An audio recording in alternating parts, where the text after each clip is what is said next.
Let's go live now to our Asia correspondent, John Bailey, to get the latest on the developments in Hong Kong. He's joining us live from Beijing. John, good morning. What's the latest you've picked up from Hong Kong following those scenes of violence that we saw? Well, morning, Dan. After that video appeared, there's certainly been a ground swelling of support for the protesters again. This after we've seen numbers dwindling quite dramatically.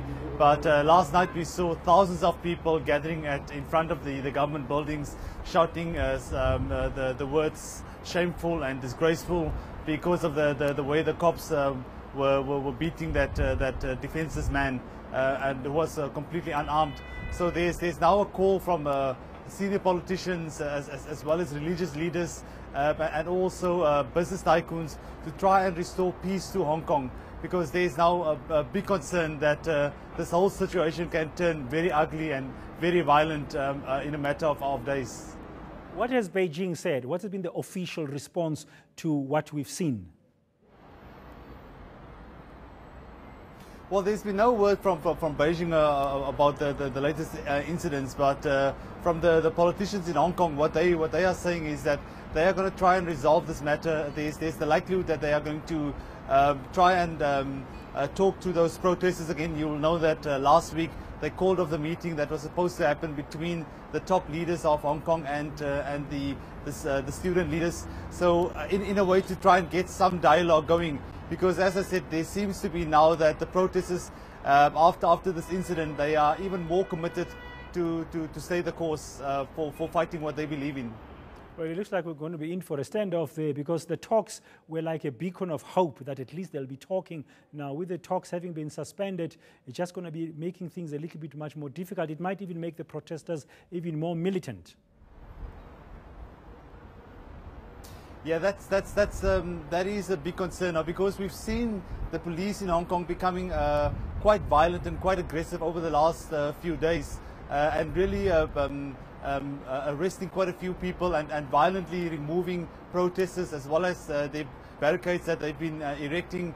So there is now a big concern whether or not you'll see the protesters also becoming more violent in the way that they respond to the police. They've been fairly peaceful up to this point, but it's unclear if they will maintain that demeanor.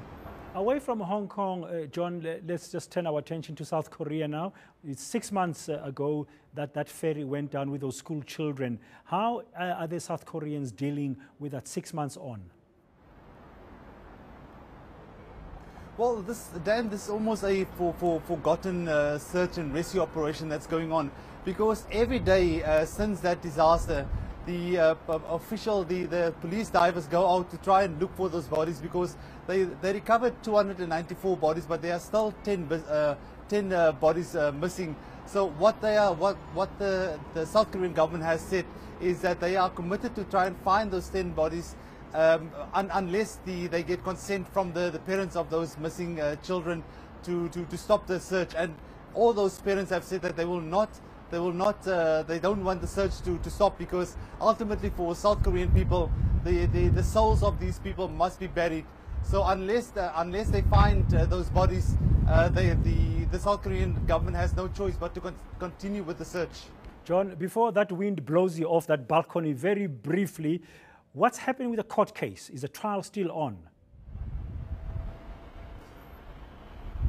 Well, in terms of the captain of that sinking vessel, he's been indicted on homicide charges, as well as 3 of his crew members and 11 others on lesser charges. But they are expected to be sentenced later before the end of this month. Thank you very much. That's eNCA's Asia correspondent live to us from Beijing. That's John Bailey. Thank you, John.